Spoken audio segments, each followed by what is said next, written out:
পাথর পাথরের নিচে একটা সুড়ুং আছে। আমরা দাদা এরা মারছই ফিচারি বাজার এখন তাস্তানো বাজার জোর বিয়ে দছি পাথর আমরা কইতে পারবো শুনছনি কাহিনী এটা কিতা এটা গই বিয়ে উঠছে বলে পাথর কই বিউরছে এখানে আস্তে আস্তে পাথর এদিকে আমি পাথরের নিচে দিকে এরা গিয়া আমার তিনজন তখন। সম্মানিত ভিউয়ার্স, আজকে আপনাদেরকে এমন একটি জায়গায় নিয়ে যাচ্ছি, হবিগঞ্জ জেলার নবীগঞ্জের কুরুটিলা। যে কুরুটিলাকে ঘিরে রয়েছে বিভিন্ন রহস্য। এখানে রয়েছে, কেউ বলেন 21 পীরের মাজার, কেউ বলেন 7 পীরের মাজার, কেউ বলেন 11 পীরের মাজার। এই পাথরের নিচেই রয়েছে যে কথিত 7 পীরের মাজার। সেই কালো পাথরকে ঘিরে রহস্য ঘেরা হবিগঞ্জ জেলার নবীগঞ্জ উপজেলার দিনারপুরের কুরুটিলা। দিনারপুরের কুরুটিলা হচ্ছে দেবপাড়া ইউনিয়নের কবুলেশ্বর গ্রামের কাছে এই কুরুটিলার অবস্থান। আমরা ধীরে ধীরে কুরুটিলার দিকে যাচ্ছি আপনাদেরকে এই রহস্যময় কালো পাথরটি দেখানোর জন্য। যে পাথরটি ঘিরে রয়েছে নানা কাহিনী। পাথরটি দেখতে প্রতিদিন থেকে দেশের বিভিন্ন অঞ্চল থেকে শত শত মানুষ এসে ভিড় জমান। এখনও 100 বছর পরেও এই পাথর ঘিরে রয়েছে নানা রহস্য, নানা কাহিনী। ও মাই, আপনি যেখানে বসে আছেন, আপনার নামটা কি? আপনার বাড়ি কোন জায়গায়? এখানে যে কুরুটিলার পাথর, এই পাথর সম্পর্কে আপনি কিতা জানেন? এই পাথর কইতে গেছি এটা বলে তারপরে কি দাইতে সবরা জোর বিয়ে দছি পাথর আমরা কইতে পারবো শুনছনি কাহিনী এটা কিতা এটা গই বিয়ে উঠছে বলে পাথর কই বিউরছে এখানে আমরা পুরো থাকতে উঠতে দেখ জোর মিয়া দেখছি রে বা পাথর আমরা তো আর বুঝতে হইতা কিতা এটা গইবি কাহিনীটা জানেননি?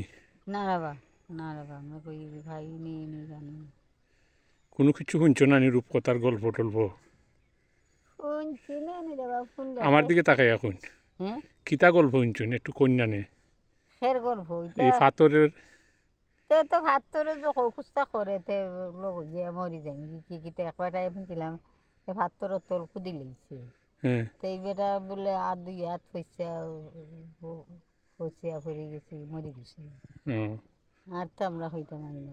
এই পাথর খবর আইতে চাইলেই মানে তার ক্ষতি হয় না? এটা এই পাথর খুস্তা করলে ক্ষতি করে। আপনার নামটা কিটা? নাম দেবা হাজারা। আচ্ছা, থ্যাংক ইউ। সম্মানিত ভিউয়ার্স, মানে প্রায় 100 ফুট উপরে আমরা উঠেছি পাহাড়ের উপরে আপনাদেরকে পাথরটি দেখানোর জন্য। দেবপাড়া ইউনিয়নের কবুলেশ্বর গ্রামের পাশে হাজারো বছরের পুরনো জঙ্গল বাড়িতেই অন্তত 1000 ফুট উঁচু কুরুটিলা। পাহাড়ের উঁচায় রয়েছে 100 বছরের একটি পুরনো বটগাছ, আর বটগাছের পাশেই ছোটো একটি কদম গাছের নিচে রয়েছে 100 বছরের পুরনো এই রহস্যময় কালো পাথর। পাথরটি দিন দিন বড় হচ্ছে। এটির দৈর্ঘ্য প্রায় 55 ফুট, প্রস্থ হচ্ছে 33 ফুট। পাথরের ফসলিত গল্পে বলেন প্রবীণ এক ব্যক্তি মোস্তফির আলী নামে। তিনি বলেন তার দাদার কাছ থেকে শুনেছেন পাথরটির গল্প। পাহাড়ে ঘেরা টিলার পাশে রয়েছে ইমামগঞ্জ বাজার, একটি ছোট বাজার। এই বাজারের পার্শ্ববর্তী রইসুদ্দিন টিলায় বসবাসকারী হেতিমুল্লাহ প্রতিদিন দেখতেন এক ভিক্ষুক বাজার থেকে বিভিন্ন জিনিসপত্র কুড়িয়ে নির্জন স্থানে সুউচ্চ কুরুটিলায় উঠতেন। সেই সময়ে কুরুটিলায় কোনো মানুষ থাকতো না, জীবজন্তু, বিষাক্ত সাপ সহ বসবাস করত। তিনি একদিন ভিক্ষুককে অনুসরণ করতে শুরু করলেন। দেখেন ভিক্ষুক কুরুটিলার জঙ্গলে ঢুকেন। টিলার উপরে উঠে একটি বটগাছের নিচে ছোট্ট কদম গাছের কাছে একটি পাথর, কালো পাথর রয়েছে। সেই পাথরটি সরিয়ে সুড়ঙ্গে প্রবেশ করছেন। এই পাথরটি আপনাকে দেখাচ্ছি আমরা। সেই হেতিমুল্লাহ পাথর সরিয়ে ভিক্ষুকের পিছু পিছু গুহার ভিতরে ঢুকেন।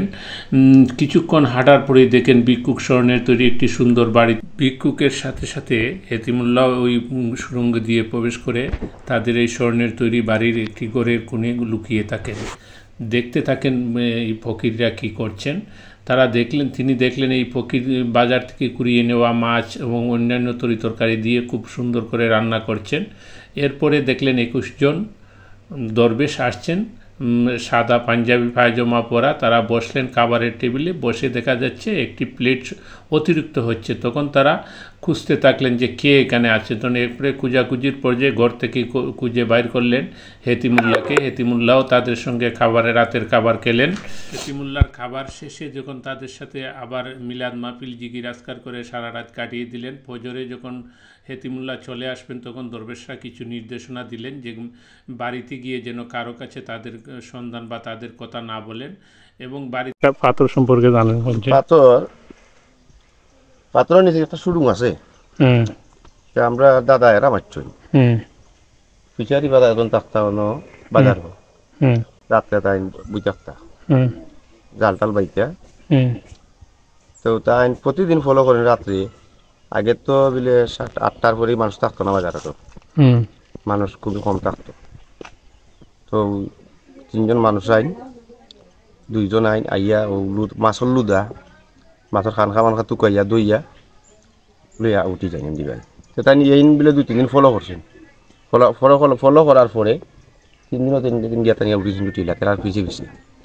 তো ওনাদের ওই যে মুকামটা আছে, মুকাম ওরা সুরুং দাঁড়া যাইছে, এই পাথরটা উঁচুই গেছি এরা ইয়া মাইছি এই করে এরার পরে করে 3 গিয়া দেখো এরা রান্না বান্না করার পরে প্লেট 8টা। তো এরা 7জন প্লেট 8টা ওরা দিলা খেয়ে আইসো আইও নাই ওটাই নাইও খানি টানির পরে তাই খাওয়া বইয়া কইছেন ঠিক আছে তুমি যখন গরিব মানুষ যাও, কিন্তু আমরা আছি যে অবস্থান আছে সেগুলো লোক আলাপ করতে পারবে না, তোমার ফল লাগো নাই। তো তাই আলাপ করে দিয়েছেন দিলে কয়েকদিন পরে ওয়াইফর লোকে তারা শোনা কথা কি করার পরে কয়েকদিন পরে আলাপ করছেন, যিনি আলাপ করছেন রাত্রে বাদনের সকালে মারা গেছেন। কুরুটিলার একটা খাইনি, এটা কিতা জানো? এটা আমরা জানি, তবে আমরা দেখছি না, কিন্তু আমরা মাই মনে বেমাচ্ছি এইবারে আমরা ব্যবসায়ী আসলাম যিনি মাছ বেচতা তাই বলে ওই আগে তো মাছ 60টা বেচতাম, বড় মাছ 60টা বেচা পিস করে।